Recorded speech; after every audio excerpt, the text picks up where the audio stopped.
Oh, it feels good to be back. It feels great to be back, as a matter of fact. This is AZ Sports Box. Welcome back, ladies and gentlemen. A brand new episode of ASB. I am Jose Solis. That is Frida Mata. And we are working together for the first time in ASB history, and I feel excited. I'm ready to work with you and get things going. How about you, Frida? How are you? That's right. I'm very excited to be here today. I can't wait to get things rolling, and you know what? The Suns are rolling. How about them? They played the Lakers, and they finished second in the West, beating LeBron and company in the City of Angels, and now they come back home to take on the Warriors. And you know who plays for the Warriors? Kelly Oubre Jr. How much damage did he do the last time they played?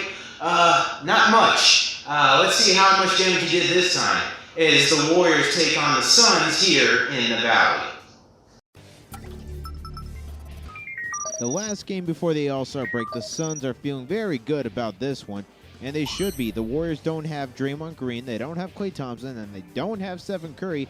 None of those guys playing there, and all of them are watching as Jay Crowder does what Stephen Curry does best, shoot a three. By the way, Crowder's done pretty good at shooting the three so far, but the Warriors do have the benefit of practicing from Curry, so they can obviously answer from deep.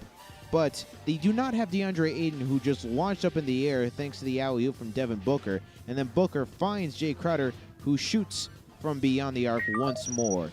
Quick attack there for the Suns, taking the lead into the second quarter. Cameron Payne finding Dario Saric inside the paint for two. And the fun doesn't stop there. Cameron Payne, look at him go. Knifing his way through the defense and scream and shout, young man. You got to feel good about that. His night was just getting started after all. Payne later finds Frank Kaminsky for two. That same pattern of attack he found with Dario Saric, working just with Frank the Tank. And from deep, Chris Paul goes the three. But Nico Mannion, hey, I can do that too. He went to Pinnacle High School after all, so he knows a thing or two about shooting well in the Valley. And then Jordan Poole was on the attack. And Nico, maybe you're trying a little bit too much there, and that was probably an indication for how the rest of the Warriors' night would go. After halftime, into the third quarter, despite that flash, the Suns would wake up and realize, oh boy, we better start scoring again. Hey, Jay, can you shoot this? Yeah, no problem, man, I gotcha. So the Suns balloon the lead once again, but Nico Mannion on the attack and does what he used to do best at Pinnacle, shoot from deep. And now the Suns have to answer. How can they answer? It's an 8-point game. There's no way they could possibly... Oh, yes, that's right. I forget. Devin Booker to DeAndre Ayton for the alley-oop. Where did we see that? Oh, yeah, we saw that in the first quarter. And we also saw this in the first quarter as well. Chris Paul for three. Oh, look out. Here comes Cameron Payne stealing to Booker. Oh, shoot, he can't finish. Oh, wait, never mind. Cameron Payne, ladies and gentlemen. What a night this guy was having.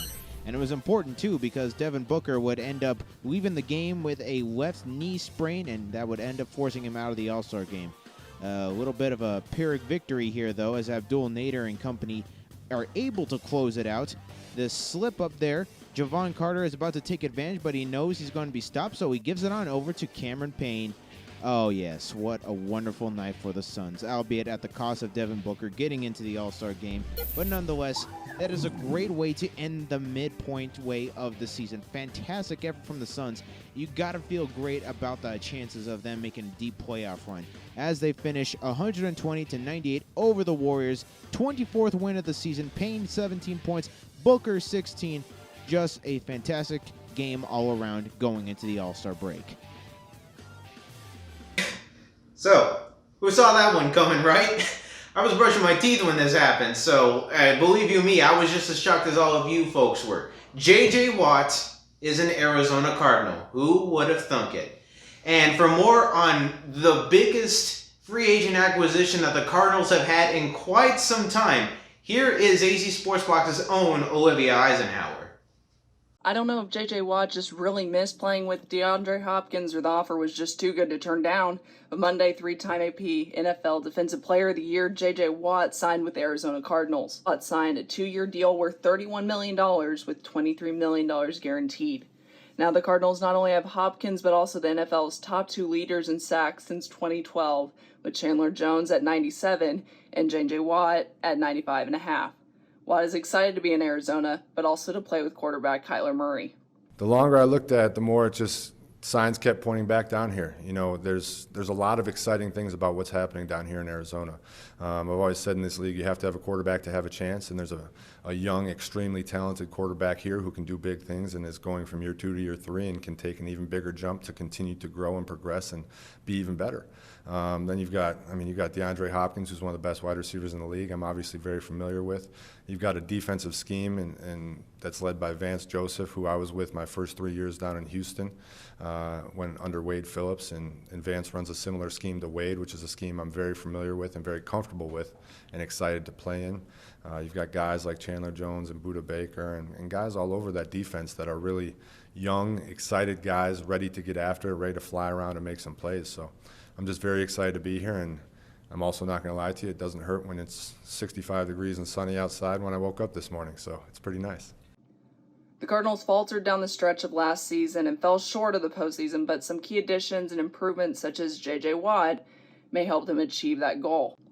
Watt will wear number 99 for the Cardinals, which was originally retired in honor of Marshall Goldberg, who played for the Chicago Cardinals from 1939 to 1943 and 1946 through 1948, with his interruption being a stint in the Navy during World War II. Tuesday, Goldberg's daughter, Ellen, gave Watt permission to wear the same number he did in Houston. For AZ Sports Box and your latest NFL news from here in the Valley, I'm Olivia Eisenhower. Now, we have come to the end of another AZ Sports Box episode. It's a shame. But until next time, I'm Jose Solis, and remember to never leave a shred of doubt in your mind. In the world of sports, anything can happen. Frida, this is great. I'm glad I got to work with you today. Thank you, Jose. I had lots of fun doing this today. And for our viewers at home, make sure you guys tune in next week for another ASB Weekly show. I'm Frida Mata, and with me is Jose Solis.